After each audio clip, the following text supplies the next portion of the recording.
Hi, good morning, students. Today we are going to discuss about amino acid classification. We have already seen what are amino acids. Today I will discuss it once again. Amino acids are a group of organic compounds containing two functional groups, that is amino and carboxyl. Amino group means it is basic, while the carboxyl group is acidic in nature. So, we will see the general structure of amino acid. Amino acids are termed as alpha amino acid if both the carboxyl and amino groups are attached to the same carbon atom. So, you can see in the picture, if both the carboxyl and amino groups are attached to the same carbon atom, then the particular amino acids are termed as alpha amino acids. Okay. Then we'll go to the general structure and L amino acids and D amino acids. The alpha carbon atom binds to a side chain represented by R, which is different for each of the 20 amino acids found in proteins. The amino acids mostly exist in ionized form in the biological systems. So let's see the optical isomers of amino acids. If a carbon atom is attached to four different groups, it is asymmetric and therefore exhibit optical isomerism. You can see here the carbon atom is attached to four different groups. You can see one is hydrogen, one is amino group and one is carboxyl group, and the rest is R which is different for each of the 20 amino acids. It represents a side chain. Okay. Then the amino acids except glycine possess four distinct groups. You can see here HR carboxyl COO minus and NH3 held by a alpha carbon atom. Thus all the amino acids except glycine, glycine have what? Again H. In the R side, R group, it is H is coming for glycine amino acid. So we cannot say that it is optically active. So other than glycine, all the amino acids have optical isomers. Here we have L amino acids and D amino acids. The structures of L and D amino acids are written based on the configuration of L and D glyceraldehyde. Okay. The proteins are composed of L-alpha amino acids. Okay, then we will go to the classification of amino acids. Amino acids are classified based on structure, based on polarity, based on metabolic fate, based on nutritional classification. Then again these are subdivided into different types of amino acids. So first we can see the amino acid classification of amino acids based on structure. Okay, then in this we can see there is 7 subtypes in the amino acid classification based on structure and chemical nature. One is aliphatic side chain, second one is side chain with OH group, third side chain with sulfur, side chain with acidic group, side chain with basic groups, side chain with the aromatic amino acids, then amino acids. Okay, then first one we can see what is amino acids with the aliphatic side chain. These are monoamino monocarboxylic acids. This group consists of the most simple amino acids. You can see here glycine, alanine, valine, leucine and isoleucine. The last three amino acids, that is leucine, isoleucine, valine, contain branched aliphatic side chain. Hence they are referred to as branched chain amino acid. The next one is side chain with the hydroxyl groups. So here serine, threonine and tyrosine are hydroxyl groups containing amino acids. Tyrosine is also coming under aromatic amino acids. Okay, hence it is having OH group, it is coming under hydroxyl group side chain amino acid also. So tyrosine being aromatic in nature is usually considered under aromatic amino acids also. Then next one is sulfur containing amino acids. Cysteine with the sulfhydryl group and methionine with the thioether group are the two amino acids incorporated during the course of protein synthesis. Cysteine, cysteine is the another important sulfur containing amino acid, is formed by condensation of two molecules of cysteine. So you can see here the cysteine is formed by condensation of two molecules of cysteine. Then about structural classification based on side chain with the acidic groups, okay, or their amides, acidic amino acids. So acidic amino acids and their amides, aspartic acid and glutamic acids are the dicarboxylic monoamino acids, while asparagine and glutamine are their respective amide derivatives. So we have seen that side chain with acidic groups and their amides. So here the acidic amino acids are aspartic amino acid and glutamic amino acid.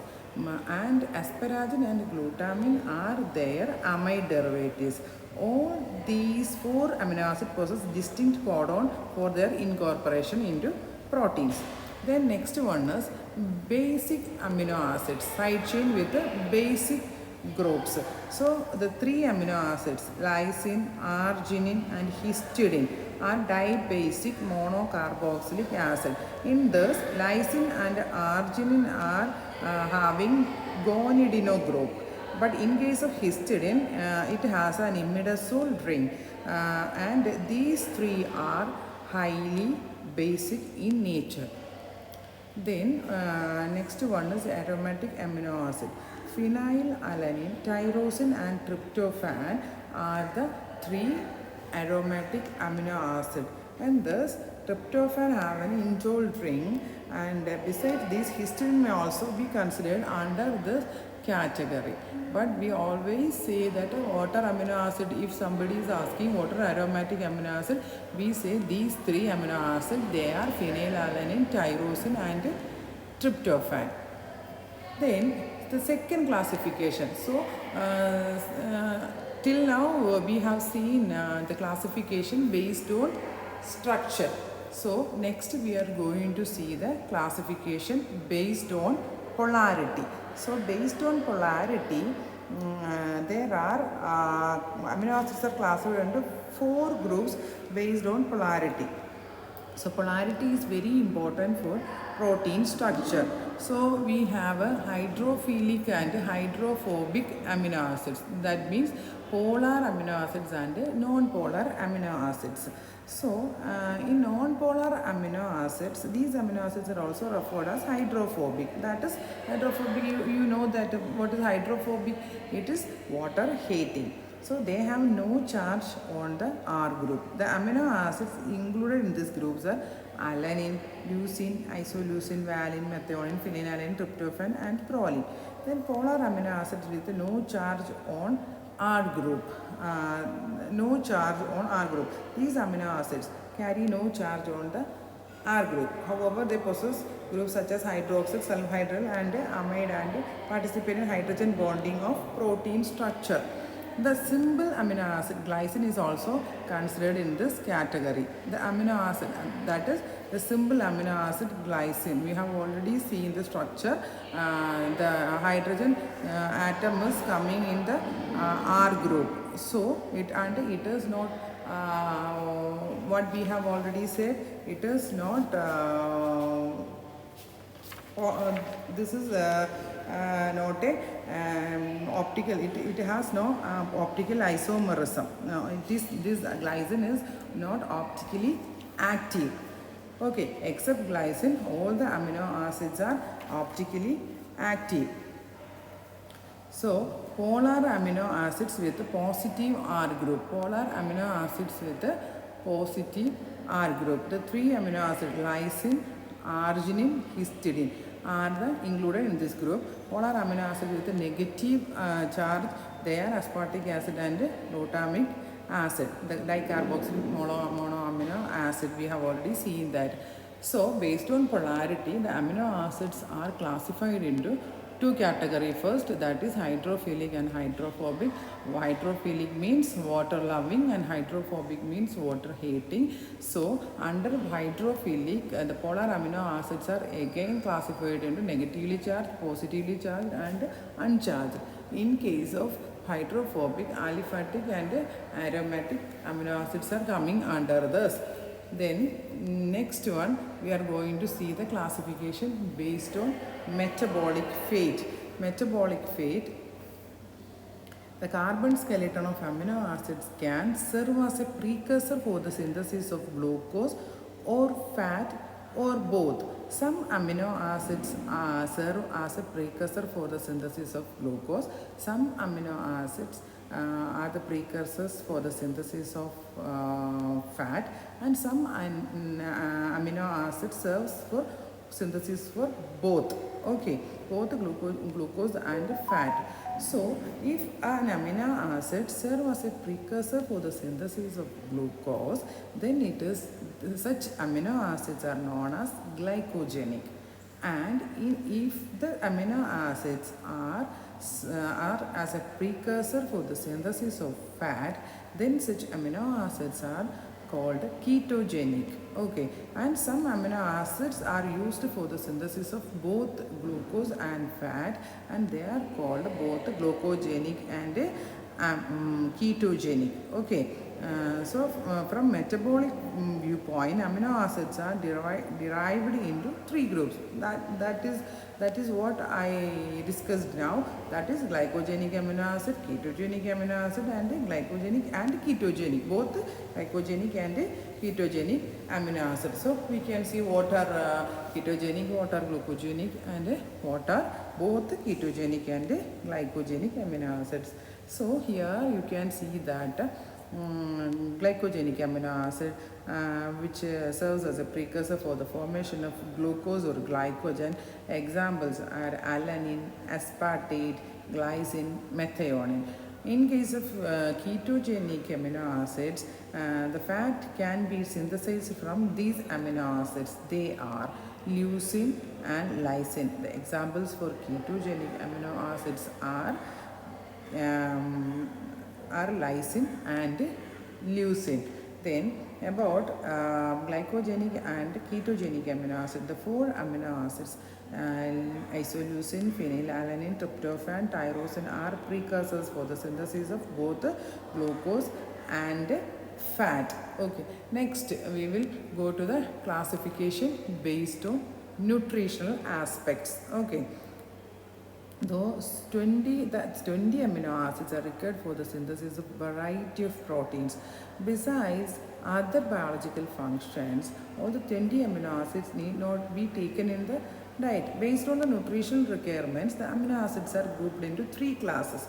They are essential, non-essential, and conditionally essential. Okay, essential amino acid, non-essential amino acid, or conditionally essential amino acids. That is also called a semi-essential amino acids.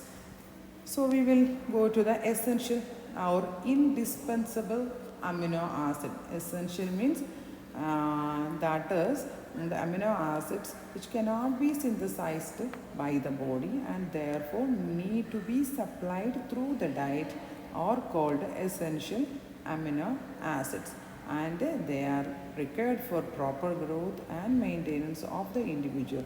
The 10 amino acids are essential for humans, and they are arginine, valine, histidine, isoleucine, lysine, leucine, methionine, phenylalanine, threonine, and tryptophan. You can see here. Okay, then next the two amino acids named arginine and histidine can be synthesized by adults and not by the growing children. Hence, these are considered semi-essential amino acids. Okay, thus 8 amino acids are absolutely essential while 2 are semi-essential. So, among these essential amino acids, the semi-essential amino acids are histidine and arginine.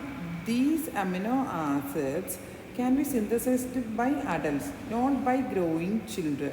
So, in that case, essential amino acids are 8 are absolutely essential, while 2 are semi-essential. Next one is non-essential or dispensable amino acid. The body can synthesize about 10 amino acids to meet the biological needs. Hence, they need not be consumed in the diet. They are glycine, alanine, serine, cysteine, aspartate, asparagine, glutamate, tyrosine, and proline. So the next one is conditionally essential or indispensable amino acid.